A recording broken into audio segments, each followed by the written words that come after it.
Hi guys. आज का lecture है थॉर्नडाइक्स लॉ ऑफ लर्निंग और इसको हम थॉर्नडाइक्स कनेक्शनिज्म थ्योरी भी कहते हैं। थॉर्नडाइक का पूरा नाम था एडवर्ड थॉर्नडाइक और ही इंट्रोड्यूस्ड दिस थ्योरी इन 1983, जिसमें उन्होंने एम्फसाइज करा था कि जो लर्निंग होती है वो रोल ऑफ एक्सपीरियंस को हेल्प करती है और स्टिमुलस रिस्पॉन्स के कनेक्शन को स्ट्रॉन्ग करती है। ठीक है, और इसीलिए क्योंकि उन्होंने कनेक्शन की बात करी थी इसलिए इसको कनेक्शनिज्म थ्योरी भी बोला जाता है। ठीक है, तो इसके लिए उन्होंने ये बोला था कि जो लर्निंग है that is a connection between the stimulus and the response. ठीक है, तो अगर आपसे एमसीक्यू आता है कि स्टिमुलस और रिस्पॉन्स के बारे में किसने बात करी थी, तो Edward Thorndike was the person who focused on the stimulus and response in terms of learning. ठीक है, और स्टिमुलस और रिस्पॉन्स का मतलब बेसिकली क्या होगा कि जो भी आपने कुछ करा उससे जो आपको रिस्पॉन्स आया उसको ध्यान में रख के आप अपना जो एक्शन है वो लेते हो। ठीक है, तो इसीलिए इसको हम ट्रायल और एरर भी कहते हैं। ठीक है, क्योंकि आपको पता लगता है कि ट्रायल आपने लिया, सक्सेसफुल नहीं हुआ तो आप दूसरा ट्रायल लेते हो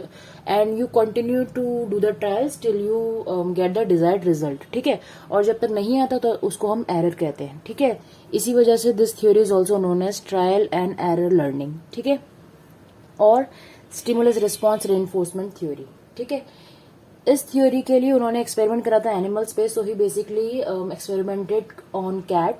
तो कैट को क्या करा था, उन्होंने कैट को एक पजल बॉक्स में रख दिया था जिसका एक डोर था जो तभी खुलेगा जब एक डिवाइस थी वो अप्रोप्रिएटली मैनिपुलेट होगी, मतलब अप्रोप्रिएटली चलेगी। ठीक है, सिस्टमैटिक तरीके से अगर वो जो लूप है उस वायर का वो खुल पाएगा तभी जो पूरा पजल बॉक्स है वो खुलेगा। और उसके बाद उन्होंने ऑब्जर्व करा कि जो कैट है वो उस बॉक्स से बाहर निकलने के लिए कितनी कोशिश करती है। ठीक है, so eventually what happened, the cat tried और उसने वो समझ लिया कि सर्टेन तरीका है उस लॉक को खोल के दरवाजा खोलने का और एस्केप करने का। और थॉर्नडाइक ने दोबारा से उस कैट को उस बॉक्स में डाल दिया और कैट ने दोबारा से ट्रायल और एरर लगा के वहां से एस्केप मारने में कामयाब हो गई। बट सेकेंड टाइम जब थॉर्नडाइक ने उसको रखा तो थॉर्नडाइक ने ये ऑब्जर्व करा कि कैट को दूसरी बारी कम टाइम लगा है पहले से। ठीक है, और उसके बाद फिर थॉर्नडाइक ने कॉन्टिन्यूसली कैट को बॉक्स में रखते गए जैसे जैसे एस्केप करती गई और कैट ने सेम रैंडम बिहेवियर दिखाया, बट हर बार उसका जो एस्केप करने का टाइम था वो छोटा होता चला गया। ठीक है, तो इस ऑब्जर्वेशन से थॉर्नडाइक ने ये कॉन्क्लूड करा कि जो लर्निंग है वो एक रिस्पॉन्स होता है टू अ स्टिमुलस, जो कि यहाँ पे था जिससे वो लूप, जो वायर का लूप था उसके साथ वो जो काम कर रही थी, and that was affected by the consequence of the behaviour. ठीक है, बिहेवियर यहाँ पे क्या था, जो वो एस्केप कर रही थी। ठीक है, तो ये उन्होंने एक्सपेरिमेंट करा था और इस एक्सपेरिमेंट के बाद में उन्होंने 3 लॉ ऑफ लर्निंग निकाले थे, जो बेसिक 3 लॉ हैं, the law of readiness, law of exercise and law of effect. ठीक है, तो अब सबसे पहले हम बात करते हैं जो सबसे पहला फर्स्ट प्राइमरी लॉ है, what is law of readiness.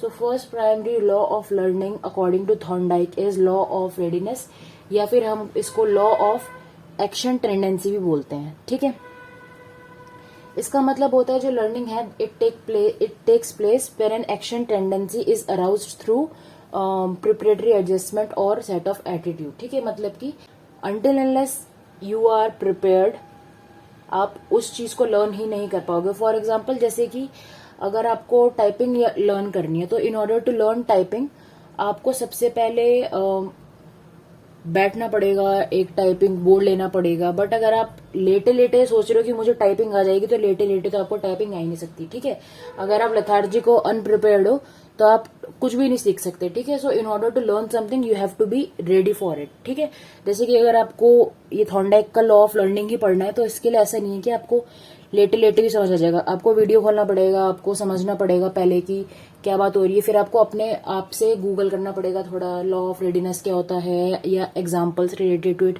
उसके बाद आप अपने नोट्स बनाओगे तब जाके आपको ये समझ आएगा। ठीक है, सेकेंड लॉ है लॉ ऑफ एक्सरसाइज। ठीक है, सो इस लॉ का मतलब ये होता है कि जब आप एक जो भी आपका स्टिमुलस के साथ में रिस्पॉन्स है उसको आप बार बार ही करते हो तो उससे आपका हैबिट फॉर्मेशन होता है। ठीक है, जैसे कि अगर कोई भी आप एक रिस्पॉन्ड कर रहे हो तो उस रिस्पॉन्स को जब आप बार बार करते हो तो वो कनेक्शन उस रिस्पॉन्स और स्टिमुलस का जो कनेक्शन है वो स्ट्रांग होता चला जाता है, और उसकी जो स्ट्रांग होने की टेंडेंसी है वो डिपेंड करती है जो आपकी फ्रीक्वेंसी है, जितनी बारी आप उस एक्शन को कर रहे हो। ठीक है, जैसे कि स्टार्टिंग में जब हम लिखना शुरू करते हैं हमारी राइटिंग बहुत गंदी होती है, बट जब हम धीरे धीरे लिखते जाते हैं हमारा हैबिट फॉर्म हो जाता है, तो हमारा राइटिंग काफी बैलेंस्ड होता है। मतलब कि छोटे बच्चों का पेन ऐसे चलता है, उनको पेन संभालना भी नहीं आता, बट अब आप आंख बंद करके भी लिख सकते हो। ठीक है, तो बेसिकली जब आप रिपीटिशन करते हो एक सर्टेन मूवमेंट का या एक्शन का बहुत बारी, उससे आपका हैबिट फॉर्म होता है, and that is law of exercise. ठीक है, थर्ड है law of effect. Law of effects ये बोलता है कि जब भी आपको जो रिजल्ट है वो आपको सेटिस्फाई करता है तो आप और ज्यादा उस काम को करने की कोशिश करते हो। ठीक है, और अगर उसको आपका रिजल्ट सेटिस्फाइंग नहीं लगता है तो आप उस काम को छोड़ना प्रेफर करते हो। ठीक है, तो बेसिकली कि अगर आपको आप रेस में पार्टिसिपेट करते हो और अगर आप जीत जाते हो तो आपको कॉन्फिडेंस बिल्ड होता है कि हाँ मैं रेस में पार्टिसिपेट कर सकता हूँ, मैं क्योंकि इन लोगों को तो मैंने हरा दिया तो मैं औरों को भी हरा सकता हूँ। तो आप दोबारा से मोटिवेटेड होते हो कि मैं और रेसेस में पार्टिसिपेट कर सकता हूँ। बट अगर कोई पहली रेस में ही हार जाता है तो उसको लगता है कि जब मैं यही नहीं जीत पाया तो मैं आगे क्या करूंगा, तो वो उस चीज को अवॉइड करता है करना। ठीक है, तो अब ये हमारे 3 बेसिक लॉज थे। इसके अलावा भी 5 लॉ दिए थे। These 5 laws are the subordinate laws of learning. So इसमें पहला लॉ है लॉ ऑफ मल्टीपल रिस्पॉन्स। तो इसका बेसिक मतलब ये है कि एक प्रॉब्लम के बहुत सारे सॉल्यूशन भी हो सकते हैं। ठीक है, so one problem can have multiple solutions, और जरूरी नहीं कि उसका एक ही तरीके से आंसर आप ढूंढो।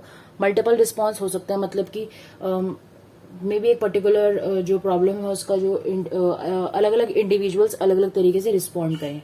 ठीक है, second is law of attitude to perform the task. तो बेसिकली आपका एटीट्यूड बहुत इंपॉर्टेंट है। जैसे कि कुछ लोग हार्ड वर्क में बिलीव करते हैं, कुछ लोग स्मार्ट वर्क में बिलीव करते हैं, कुछ लोग दूसरों का काम का क्रेडिट लेने में बिलीव करते हैं, और कुछ लोग अपने काम को बढ़ा चढ़ा के बताने में बिलीव करते हैं। ठीक है, so that is all your attitude कि आपने एक टास्क परफॉर्म करा है तो आपने कैसे करा है, किसी की मदद से करा है, खुद से करा है, टीम वर्क में करा है, अकेले करा है। ठीक है, थर्ड है लॉ ऑफ प्रेपोटेंसी ऑफ एलिमेंट्स। तो बेसिकली प्रेपोटेंसी ऑफ एलिमेंट लॉ है, उसका मतलब ये है कि जो इंडिविजुअल है, जो लर्नर है, वो एक सिचुएशन में जो एसेंशियल पार्ट है उसको अलग से ध्यान देगा, उसको इम्पोर्टेंट तरीके से उसके जो एस्पेक्ट्स है उसके बारे में सोचेगा, और जो भी उसके ऐसे फीचर्स है जिसको वो इरेलीवेंट लग रहे हैं वो उसको निग्लेक्ट कर देगा। ठीक है, and it is the ability to deal with the essential और the relevant part in the situation, ताकि आप उसको ज्यादा एनालिटिकल और इनसाइटफुल तरीके से समझ पाओ, और जो उसका इरेलीवेंट एरिया है उसको आप निग्लेक्ट कर पाओ। ठीक है, इसको हम प्रीपोटेंसी ऑफ एलिमेंट्स कहते हैं। इसके बाद आता है आपका law of response by analogy. So इसका मतलब ये होता है कि जो इंडिविजुअल है वो अपने ओल्ड एक्सपीरियंस के थ्रू उसकी मदद से नया सिचुएशन में काम करने के लिए अपना स्कीमास बिल्ड करता है, और जो भी आपका सिचुएशन है आप उसको टैकल करोगे, बट अपने on the basis of past experiences. ठीक है, जैसे कि मान लो आप स्कूटी चला रहे हो। ठीक है, तो पहली बारी में जब स्कूटी चला रहे थे तो जब आपने नई नई सीखी तो एकदम से किसी ने सामने से ब्रेक मारी तो आप ब्रेक नहीं मार पाए। ठीक है, क्योंकि आपको पता ही नहीं था कि ऐसा भी होगा।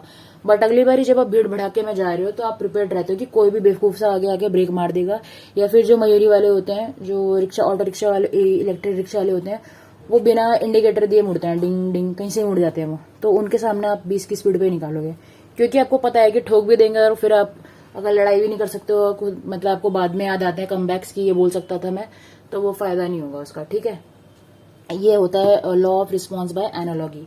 पास्ट एक्सपीरियंस की मदद से न्यू लर्निंग को आप शेप कर सकते हो। लास्ट लॉ है law of associative shifting. Law of associative shifting का मतलब है कि हम एक लर्नर से एक रिस्पॉन्स को प्रोड्यूस करवा सकते हैं, बट वो डिपेंड करेगा एक सिचुएशन पे, शिफ्ट विद अ सिचुएशन। ठीक है, तो इसका एग्जांपल से समझो। थॉर्नडाइक ने इसके लिए ये दिखाया था कि एक्ट ऑफ टीचिंग दिखाया था उन्होंने, कि उन्होंने एक बिल्ली को स्टैंड अप कमांड दिया, और स्टैंड अप बोलते वक्त एक फिश उसके आगे टांग दी उन्होंने, और उसको कैट को बोला उन्होंने स्टैंड अप। ठीक है, सो बहुत सारे ट्रायल्स प्रेजेंट करने के बाद में जब वो मछली उसके आगे वो नचा रहे थे और stand up stand up stand up बोल रहे थे, और लास्ट में उन्होंने क्या करा, उसको फिश को फिर से इसके आगे रखा और दोबारा से उसको स्टैंड अप बोला, ठीक है। और इससे कैट को ये समझ आ गया था कि उसको अपने जो उसके हिंड लेग्स है उस पर खड़ा होना है, ठीक है। तो मतलब ऐसे करके वो उसको फिश दिखा रहे थे और कैट ऐसे करके खड़ी हो रही थी। तो उसके बाद वो स्टैंड अप बोल रहे थे, ठीक है। तो जब ऐसा हो गया कि एक बार मछली नहीं भी दिखा, उसको स्टैंड अप बोला तो कैट खड़ी हो गई। तो उसका मतलब उन्होंने ये दिखाया यहाँ से कि उन्होंने उसको पहले एसोसिएट करा और उसके बाद उन्होंने उसका जो सिचुएशन है उसको शिफ्ट कर दिया, ठीक है। जैसे कि सेम ये वही बात है जो स्टिमुलस रिस्पॉन्स वाली जो स्किनर ने करी थी, जिसमें सलाइवेशन होता है कि पहले आप घंटी बजा रहे हो और खाना दे रहे हो, सलाइवेट करेगा जो डॉग था, बट फिर आपने खाना हटा दिया बट सिर्फ आप घंटी बजा रहे हो, तो घंटी का मतलब से जो डॉग है वो खाने से रिलेट करेगा, तो वो अपना सलाइवेट करने लग जाएगा, ठीक है। तो ये आपके कितने हो गए, 5, 7, 8 लॉज हो गए लर्निंग के जो थॉर्नडाइक ने दिए थे। So this video is over. Next video में हम करेंगे lecture 13 which is Watson's learning theory. Bye.